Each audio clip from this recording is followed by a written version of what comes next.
4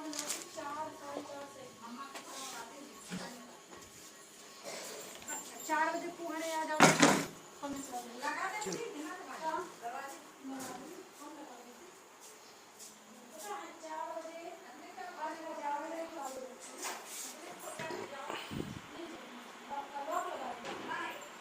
एक सुनसान रात थी। आसमान में काले बादल छाए हुए थे और बिजली कड़क रही थी। भोपाल के बाहरी इलाके में स्थित एक पुराना खंडहर हो चुका राजा का किला था, जिसके बारे में कहा जाता था कि वहाँ भूतों का वास है। कुछ दोस्त अर्जुन, प्रिया, रवि और सीमा रोमांच की तलाश में वहां जाने का फैसला करते हैं। किले की भयानक रात। जैसे ही वे किले के पास पहुंचे, हवा में एक अजीब सी ठंडक महसूस हुई। किले के मुख्य द्वार पर लगे बड़े बड़े लोहे के किवाड़ जंग खाकर टूटे हुए थे।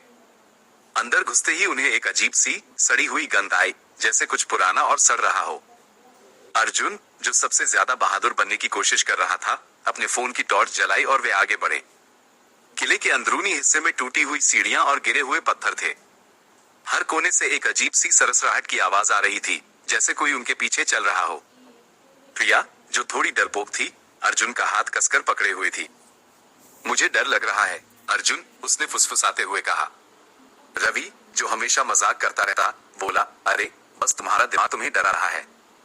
यहाँ कुछ नहीं है, लेकिन उसकी आवाज में भी थोड़ी घबराहट थी।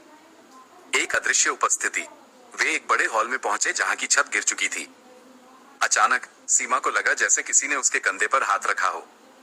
वो चीख पड़ी और पीछे मुड़कर देखा, लेकिन वहां कोई नहीं था। सब चौंक गए।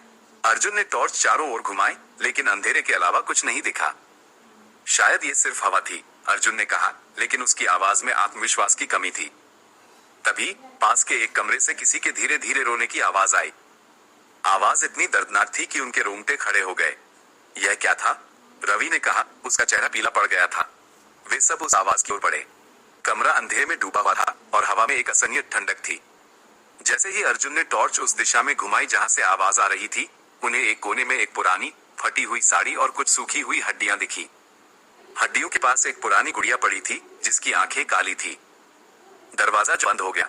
जैसे ही उन्होंने ये देखा, कमरे का दरवाजा, जो खुला हुआ था, जोर से बंद हो गया। दरवाजे पर कुछ भारी चीज गिरने की आवाज आई।